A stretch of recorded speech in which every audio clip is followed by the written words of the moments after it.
Olá, tudo bem, pessoal? Estamos aqui juntos para mais uma videoaula de história.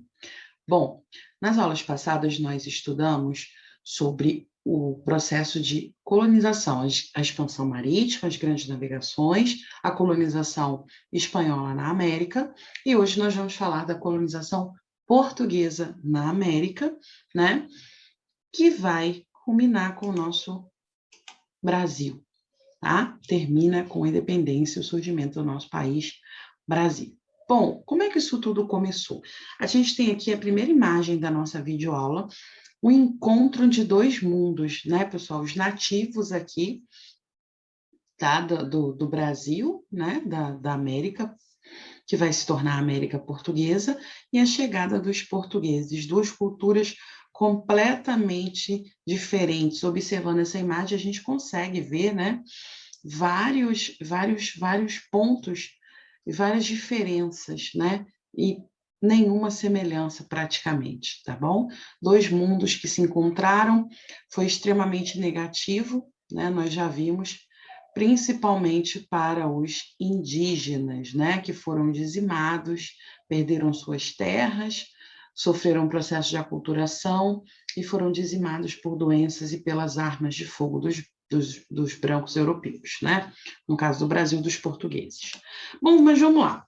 Bom, beleza, estudamos que várias expedições começaram a ser feitas, dentre elas a gente teve a expedição de Colombo, e a gente teve depois a expedição de Américo Vespúcio, e a gente vai começar a tratar aqui de 1530, né? Nós vimos que as terras não seria falar, a palavra certa não seria descobertas, mas as terras encontradas, na verdade, as terras encontradas por Portugal e por Espanha, né, a partir do processo de expansão marítima, foi dividido num documento, num acordo que foi chamado de Tratado de Tordesilhas, que dividiu essas terras da América entre espanhóis e portugueses. Os portugueses ficaram com a terra do litoral e os espanhóis com a terra mais do interior, né? Interior, que a gente conhece hoje como interior do nosso Brasil, para frente, pegando aí os nossos países vizinhos, tá bom? Bom, vizinhos e não vizinhos, né? Os países da América do Sul. Estamos falando aqui da colonização propriamente da América do Sul, né? No caso do Brasil. Tá? No caso dos portugueses no Brasil. Vamos lá? Bom, coloquei aqui para vocês as características principais desse processo de exploração das terras brasileiras, tá? Das terras. Bom, aí, gente, olha só, pensa comigo, vamos lá, vamos raciocinar juntos. América Portuguesa. América Portuguesa, a gente tem o quê? A gente tem as terras da América que foram colonizadas pelos portugueses. Então, seria a colonização, o domínio das terras da América pelos portugueses, tá bom? Então, vamos lá. Como é que foi essa montagem? Como é que eles instituíram, montaram essa colonização, esse sistema colonial no Brasil? O Brasil vai ser colônia de exploração. Assim como os espanhóis fizeram das terras da América do Sul, né, da América, como um todo, como colônias de exploração, os portugueses também vão fazer da América Portuguesa uma colônia de exploração. Quais são as principais características de uma colônia de exploração? Só para a gente lembrar. A gente tem aqui a monocultura, geralmente um olhar central para um tipo de cultivo, um tipo de produto só.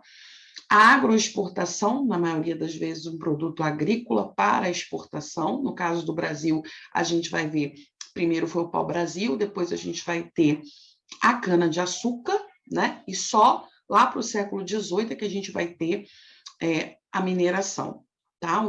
Os portugueses só vão encontrar ouro e prata no Brasil alguns séculos depois da sua chegada e da sua colonização.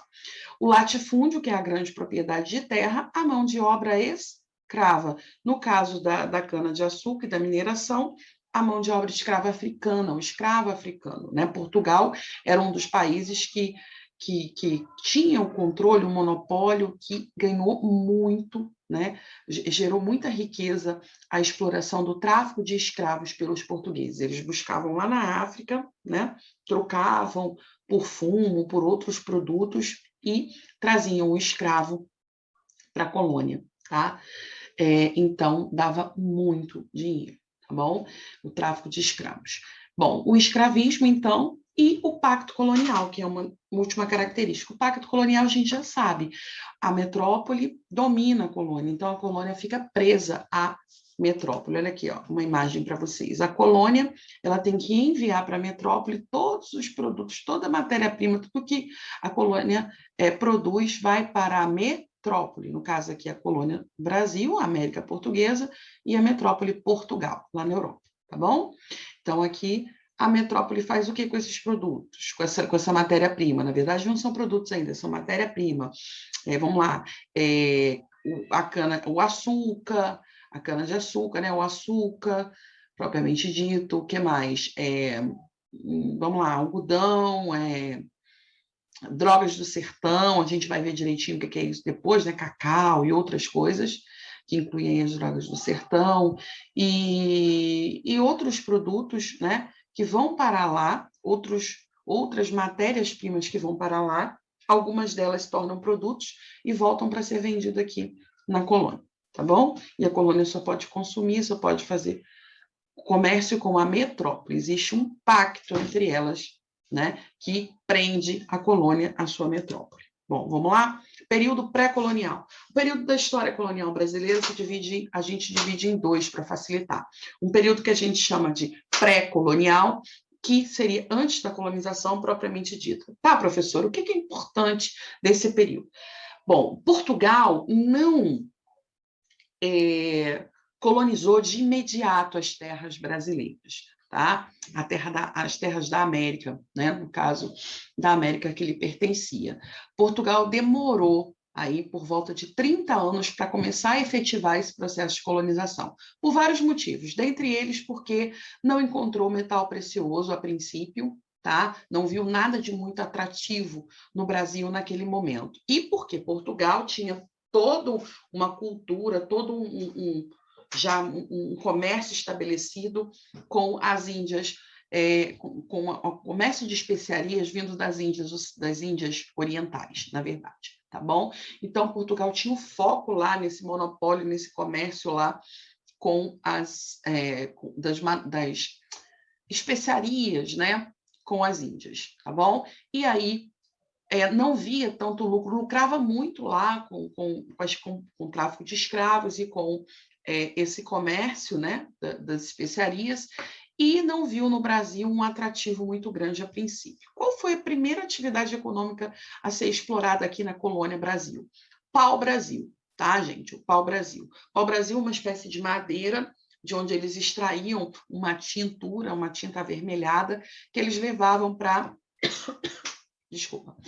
vender, para tingir tecidos, tá? Uma tinta avermelhada. Também para fazer móveis, né? Foi uma exploração predatória que destruiu, né, a natureza. Pau-brasil se tornou depois, né, vamos dizer assim, uma árvore em extinção, né? Com um processo aí difícil de ser encontrado, né? Foi predatória essa exploração, e nômade porque é onde eles iam encontrando, né? Como é que eles fizeram essa extração? Os próprios portugueses foram lá e fizeram? Não, eles contaram com a mão de obra indígena.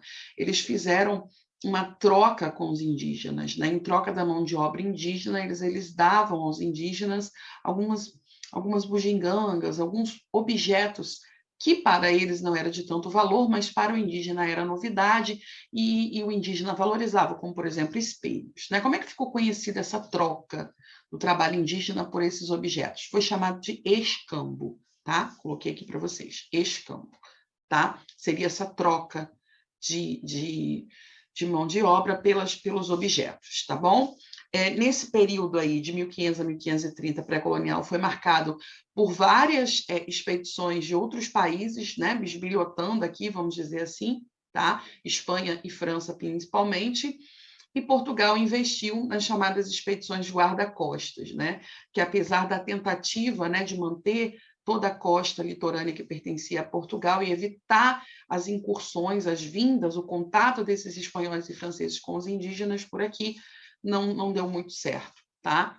Então, esse é o período inicial. Os portugueses iam pelo litoral, onde eles chegavam, eles montavam uma espécie de feitoria, que era uma espécie de galpão, onde eles armazenavam as toras, né, de pau-brasil, que seriam levadas para as embarcações depois e para Portugal, deixavam armamentos, deixavam alimentos e alguns homens por ali para manter o controle, proteger, vamos dizer assim, tá bom? Bom, quando que vai colonizar mesmo, professor? A partir de 1530, né, a gente vai ter a primeira expedição colonizadora chamada, que levou o nome, né, do seu líder, Martim Afonso de Souza, né? Até vou ter uma brincadeira aqui, né? O Martim Afonso de Souza falando, vou colonizar esse lugar, né? E essa expedição tem o que de importante para a gente? Essa expedição tem um caráter duplo. O que é isso, professora? Ela tinha dois objetivos. Ela tinha o objetivo de iniciar realmente o processo de colonização, de trazer gente para morar aqui, para explorar, tá? E expulsar os invasores e os contrabandistas, né? Outros povos europeus que estavam bisbilhotando por aqui, como, por exemplo, os franceses, os espanhóis, que eu já mostrei para vocês, já que o litoral pertencia a Portugal, tá bom? Então, expulsar invasores e contrabandistas e dar início, lançar a base, começar efetivamente a colonização. Com a expedição de Martim Afonso de Souza, eles trouxeram a bordo as primeiras mudas de cana-de-açúcar, tá? O primeiro grande ciclo, na verdade, o primeiro foi o pau-brasil, mas o segundo ciclo econômico que a gente vai ter aqui, vamos dizer assim, né? Que vai ser produzido e vai gerar riqueza para Portugal, vai ser a cana-de-açúcar, o açúcar, né? E as primeiras mudas vieram, né? Eles perceberam a viabilidade de grandes extensões de terra, o clima parecido, porque eles já praticavam esse tipo de economia canavieira em outras colônias na África, tá bom? E aí eles perceberam que seria possível aqui e começaram a criar os primeiros engenhos, né? A partir da expedição de Martim Afonso de Souza. Eu coloquei aqui para vocês uma coisa geral aqui, né, falando que, iniciada com a expedição de Martim Afonso de Souza em 1530, ele fundou a primeira vila, né, que foi a vila de São Vicente, próxima a São Paulo hoje, tá, em 1532, e essa ocupação foi lenta e foi dispersa, foi aos poucos, né, até meados do século XVII, faixa litorânea, como eu falei para vocês, tá? Tem até alguns estudiosos que falam que os portugueses pareciam caranguejos se arrastando pelo litoral brasileiro, né? Pelas praias do litoral brasileiro, andavam como caranguejos, tá? Então, até meados do século XVII, era basicamente litorânea, onde se concentraram as explorações do pau-brasil e a produção do açúcar, principalmente no litoral nordestino, tá bom? Mas daí por diante, a partir, então, do século XVII, que é quando os portugueses vão começar a encontrar o tão sonhado, né, os tão sonhados metais preciosos, começar a explorar o interior para encontrar os metais preciosos, no século XVII, tá bom? Coloquei aqui características gerais, depois vocês podem ler com calma, a gente vai ver devagarzinho. Então, vamos lá. Então, 1530 encerra o período pré-colonial. Professor, o que eu tenho que saber do pré-colonial? O que eu falei para vocês, Portugal de cara não teve muito interesse, porque não achou o metal precioso, porque estava ocupado lá com o comércio das especiarias nas Índias, né? E como é que foi? Começou a exploração através do pau-brasil, que dava a tinta avermelhada, que era vendida na Europa para tingir os tecidos. Como é que fez isso? O escambo, a troca com os indígenas, tá? Então, a gente diz que esse primeiro momento de contato entre indígenas e europeus foi amistoso, porque houve essa troca através do escambo, tá? Da mão de obra. E aí, a partir da colonização efetiva com a vinda de Martim Afonso de Souza, é que a gente vai começar o processo aí de confrontos, né, de resistência por parte dos indígenas, tá bom? A colonização foi feita por quê? Por que, professor, em 1530? Porque havia um medo muito grande de perder as terras para os invasores, como, por exemplo, os franceses. Portugal perdeu o status, né, de monopólio, de ter o controle lá, começou a ter prejuízos com o comércio nas Índias, com as Índias, tá? E tinha a grande esperança de encontrar nessas terras os metais preciosos, já que os espanhóis já tinham encontrado aqui na América o ouro e a prata, tá bom? Como é que foi então, professora? Como é que se deu aí esse início, vou botar aqui para cima, esse início de colonização? Bom, o rei português dividiu as terras brasileiras em a colônia em 15 grandes lotes, tá? Aproximadamente 15, tá? Aqui a gente fala de lotes horizontais, hoje estudos mais recentes da história já falam que lá, por exemplo, na parte norte do que a gente chama hoje do Brasil, né, do Nordeste, teriam ali lotes verticais também, não só horizontais, como a gente vai ver no mapinha daqui a pouco, tá bom? Então, o rei escolhia pessoas de sua confiança, a quem foi chamado de donatário, e dava a ele essa carta de doação, que era um documento que transferia a posse daquelas terras para esse cara, e ele ficava responsável, ele ia ter que cumprir ali alguns deveres, e ele também tinha alguns direitos sobre aquela terra, tá bom? Então, com a carta de doação, esse capitão donatário recebia esse lote ou esses lotes, e tinha ali através de um documento chamado Carta Foral, os direitos e os deveres dele contido ali. Então, direitos, por exemplo, ele que era a justiça do local, qualquer coisa que acontecesse era ele que determinava, tinha o aval para escravizar os indígenas e doar, dividir a sua capitania, ou as suas capitanias, em porções de terras menores, chamadas de seis-marias, doar, né, a pessoas de sua confiança para que aquela terra pudesse ser produtiva. Tá bom? Qual era o dever dele? Povoar, botar a gente para trabalhar, botar a terra para produzir, cobrar impostos, né, para ele, para a coroa portuguesa, e defender o território de invasores. Tá bom? Eu coloquei aqui para vocês os privilégios da metrópole. Lembra do Pacto Colonial? Tudo que era extraído aqui, tudo que era produzido aqui, a maior porcentagem, é claro, ia para Portugal. Tá bom? O sistema colonial, eu coloquei aqui para vocês aqui, se organizou dessa forma. Por quê? Por que capitanias hereditárias? Por que dividir a terra assim, professora? Assim como eles já tinham tido a experiência com a cana-de-açúcar em outras colônias, os portugueses já tinham tido experiência com essa forma administrativa de dividir o território também em outras colônias, tá bom? E dessa forma também o rei português não ia ter tantos gastos, porque quem ia arcar com o povoamento, com a produção, com a colonização de fato? O donatário, um particular a quem o rei dava esse dever, tá bom? Então, o Estado português não iria gastar. Fracassou porque muitos donatários receberam e não tiveram o menor interesse de vir para cá, né? Não tiveram, às vezes, até recursos para investir. A distância de Portugal para cá, para a colônia portuguesa, era muito grande, dificultava, as invasões estrangeiras as incursões estrangeiras cada vez maiores, os indígenas, a resistência por parte dos indígenas, né? Ataques indígenas, isso tudo causou o fracasso dessa divisão em capitanias hereditárias. Apenas duas deram mais certo, que foi a de Pernambuco e São Vicente. O restante fracassou. Coloquei a imagem aqui para vocês visualizarem, tá vendo? Ó, como é que isso ficou dividido, tá bom? Depois vocês podem olhar com calma.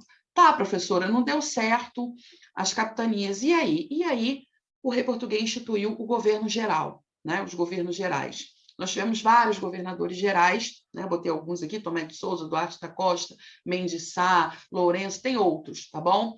Mas aí o que é importante vocês saberem? Que foi uma tentativa de centralizar o poder na colônia. Já que não deu certo aquele monte de lote, aquele monte de donatários, então vamos botar uma pessoa central, vamos dar pessoas, colocar outras pessoas que vão auxiliar esse governador geral. Então foi isso que foi feito, o governador geral, aí vem o ouvidor-mor, que era o cara responsável pela justiça, o provedor-mor para cobrar impostos, o capitão-mor para tomar conta da defesa, enfim, foi estruturando, mas de forma centralizada sempre nessa figura do governo geral, do governador geral, tá bom? Não vou entrar em maiores detalhes. A professora, tá, esse cara era o governador geral e existiam os donos, né, das propriedades, né, que eram chamados de donatários. E aí, professora, naquele lugarejozinho lá, né, nas localidades, como é que era? Nas localidades, a gente tem as câmaras municipais, que era onde se fazia todo o controle administrativo daquele lugarejo, daquele local, e nessas câmaras municipais nós vamos ter a figura dos chamados homens bons. Quem são os homens bons? O cara branco, o homem branco, dono de terra, rico, proprietário de terra naquele local ali, que nessa Câmara Municipal detinha todo o controle regional, fazia cobrança de impostos, tá? Fazia tudo isso em nome do governo geral e em nome da coroa portuguesa, tá bom? Para a coroa portuguesa, na verdade, tá? Aqui eu coloquei para vocês um pouquinho sobre os invasores. Nós vamos ter uma invasão francesa e nós vamos ter, na verdade, nós vamos ter duas invasões francesas, né? Uma, a princípio, os franceses não reconheciam o Tratado de Tordesilhas, já praticavam pirataria, contrabando, já tinham contato amigável com os indígenas, contavam com o apoio de alguns indígenas contra os próprios portugueses. Então, a gente vai ter aqui um período em que os franceses vão se estabelecer numa região do Rio de Janeiro, vão formar o que a gente ficou conhecido como França Antártica, como se fosse uma espécie de colônia francesa dentro da colônia maior portuguesa, tá bom? Mas eles vão ser expulsos pouco tempo depois. E aí depois a gente vai ter uma nova tentativa chamada França Equinocial, também serão expulsos, né? Vai durar só um tempo e serão expulsos. Nós vamos ter invasões inglesas, na verdade as inglesas não seriam nem invasões propriamente ditas, seriam mais ataques, né? Corsários e piratas, né? A tentativa de ter parte nessas riquezas das terras da América, já que eles tinham sido excluídos do Tratado de Tordesilhas, tá? Aqui, coloquei para vocês aqui, tá de novo aqui, né? Veio de novo o mesmo slide, falha técnica, mas vamos lá. Então, eu coloquei aqui para vocês que no século XVI e XVII, a gente tem o auge da produção açucareira, Nordeste, Bahia e Pernambuco, principalmente, né?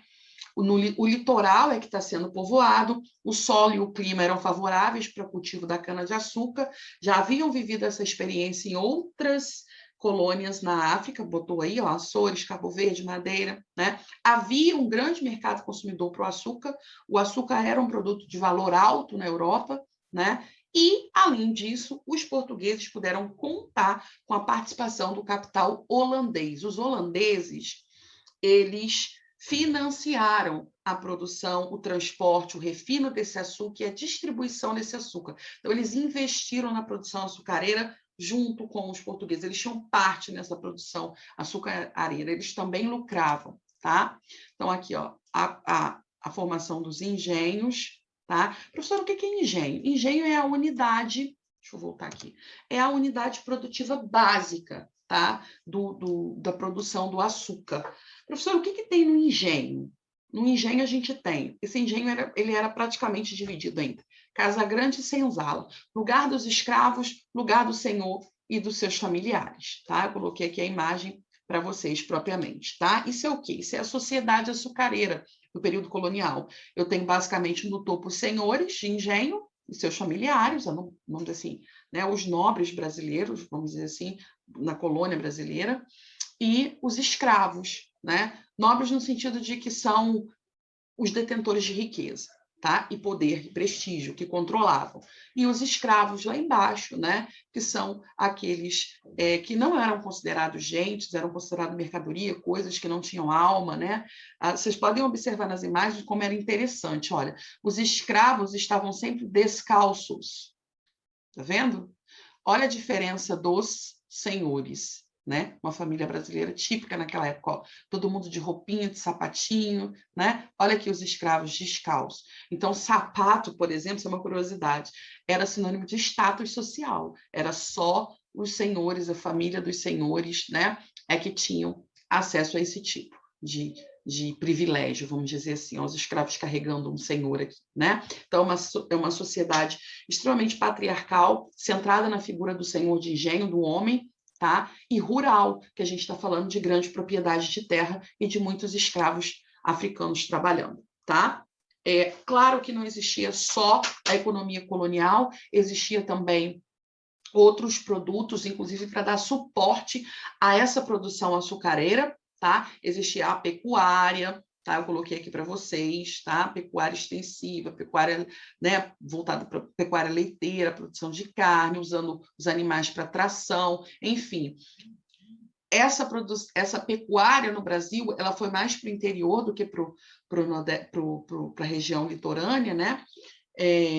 A gente tem aqui a produção do fumo, que era o principal produto trocado por escravos pelos portugueses na África, tá? As drogas do sertão, que eram produtos extraídos da floresta amazônica, que tinham grande valor na Europa, como, por exemplo, o anil, o guaraná, tá bom? Alguns corantes e o próprio cacau, tá? E uma produção agrícola, plantação de mandioca, de produtos que davam ali sustento, não só para o escravo, que vivia à base praticamente de mandioca e água, né? Como para os senhores de engenho também, alimentar os senhores de engenho e sua família, tá bom?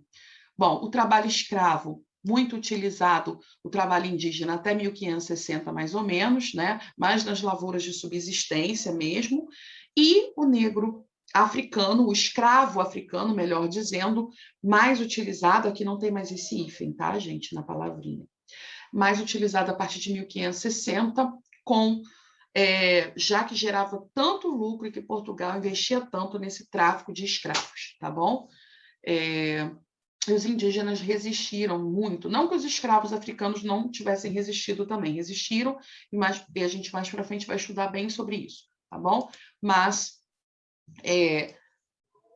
a produção açucareira teve como base, né, a mão de obra escrava. Tanto é que eu trouxe aqui para vocês, ó, os escravos como os pés e as mãos dos senhores de engenho, porque eram eles que faziam tudo funcionar, faziam a vida girar na colônia portuguesa nesse contexto, tá bom? Olha aqui, eu coloquei como curiosidade, depois vocês veem onde que ficavam as crianças, as mulheres grávidas, os homens, adultos. Isso aqui, né, é um navio negreiro, tá? Para o tráfico, que trazia o tráfico, trazia os escravos, que fazia o tráfico de escravos, tá bom? A economia colonial aqui, a gente está falando aqui é do tráfico de escravos, Portugal, como é que era feito por Portugal, depois vocês olhem, tá bom? Mais imagens aqui para vocês, né, de pinturas feitas por artistas importantes que registraram aquele contexto, tá? Os escravos, os açoites, né, a forma que eles sofriam, né, todos os castigos corporais, eles não eram considerados, falei para vocês, não eram considerados gente, né, não tinham alma, então eles podiam ser vendidos, negociados, castigados, tá? De toda forma, tá bom? Houve um período na história do Brasil, um período na história colonial da América Portuguesa, que Portugal e Espanha se tornaram uma espécie de um reino só. É a chamada União Ibérica. O que aconteceu? Por que União Ibérica? Porque o rei português morreu e ele não tinha descendentes direto. Então, acabou que um parente distante dele, que era o rei da Espanha, teve o direito, né, e assumiu à força o trono, que é o Filipe II. Tá? Dom Sebastião morre, tem até um parente sucessor dele lá que vai assumir, mas 2 anos depois morre, né, que é o Dom Henrique, o tio dele. E aí sobra o trono para o rei espanhol, Filipe II, tá? Por conta de parentesco aí. E aí, o Filipe II, tudo que era de Portugal vai estar sob domínio espanhol. E aí a gente vai ter um problema, porque lembra que eu falei que os holandeses financiavam a produção açucareira no Brasil? Pois é. O que a gente vai ter aí? Vai dar ruim. Por quê? Porque os holandeses são inimigos dos espanhóis. Os espanhóis vão proibir, vão bloquear a participação dos holandeses na produção açucareira. E aí vai dar ruim, os holandeses vão resistir, vão tentar, na verdade, vão invadir, né, Pernambuco, tá? Uma parte do Nordeste, tá aqui as invasões, tá? A gente tem na Bahia e em Pernambuco depois. Primeira fracassa, a segunda dá certo, e eles vão vão continuar produzindo açúcar a todo vapor até que eles serão expulsos, tá bom? Os holandeses. Falei da União Ibérica, né? Aqui, depois vocês podem ver, tudo que era de Portugal passou para o controle espanhol. O rei espanhol manteve a administração do Brasil daquela forma, né? Dividindo os lotes de terra, e agora com o governo geral, o Tratado de Tordesilhas passou a praticamente não existir, já que agora Espanha e Portugal são um só. Então, começou aí, né, começou a ser ultrapassado pelos próprios portugueses, o limite do Tratado de Tordesilhas. Quem era inimigo da Espanha se tornou inimigo, né, de Portugal, né, praticamente. Aí a gente tem o que eu falei para vocês, por exemplo, a invasão dos holandeses, tá? Que a gente já falou. Bom, A gente tem os holandeses sendo expulsos, e aí, quando os holandeses são expulsos, na chamada insurreição pernambucana, a gente tem os holandeses indo para uma outra região, tá? Nas Antilhas, na América Central, e fazendo dali o maior produtor de açúcar naquele contexto. Tá? Produziu um açúcar mais barato e um açúcar de melhor qualidade e bateu o açúcar brasileiro. A gente tem o início da crise da produção açucareira no Brasil. Então, pessoal, poxa, professor, é muita coisa, né? Eu sei, gente, mas ó, guarda, a gente estudou o período pré-colonial, de 1500 a 1530, Portugal não tinha muito interesse, depois, por conta das invasões, o medo de perder o território, o declínio lá, né, no ganho lá com o comércio das Índias orientais, né, e acabou investindo. Aí a gente tem, em 1530, a partir de 1530, né, depois de 1530, a primeira expedição colonizadora, com Martim Afonso de Souza, que já trouxe as primeiras mudas de cana-de-açúcar, né? Lá na época do pré-colonial, mão de obra de escambo indígena, o pau-brasil, e aqui já com Martim Afonso de Souza, o início da criação dos primeiros engenhos, da produção açucareira, o tráfico de escravos, a mão de obra escrava sendo utilizada, né, nas fazendas de açúcar, tá bom? A sociedade açucareira dividida em senhores de engenhos e escravos, basicamente, né? Com os escravos vivendo em condições precárias, dormindo em senzala, no chão batido, se alimentando basicamente de água e farinha de mandioca, né? E dotados, sofrendo castigos corporais, sem ser considerados como gente, resistindo, tá? É importante a gente falar que tanto os indígenas quanto os escravos, eles resistiram quanto aos negros africanos, resistiram a esse processo de escravidão. Os escravos fugidos, por exemplo, formavam comunidades que eram chamadas de quilombos, né? Fugiam pela mata. Algumas mulheres, né, num desespero, acabavam cometendo abortos, cometendo suicídio. Houveram várias formas de resistência e tentativa dos africanos de manter a sua cultura, de se livrar desse processo de escravidão, tá, pessoal? Assim como os indígenas, muitas guerras indígenas também, tá bom? Então, guarda isso é importante, tá bom? O período colonial propriamente dito, a sociedade açucareira, a produção açucareira, a não participação, né, no período da União Ibérica, a saída dos holandeses da produção açucareira, que levou ao declínio da produção açucareira. A partir daí, a gente vai estudar a sociedade mineradora e o ciclo da mineração no Brasil numa próxima videoaula, tá bom? Fiquem com Deus, assista essa aula quantas vezes for preciso, tá bom?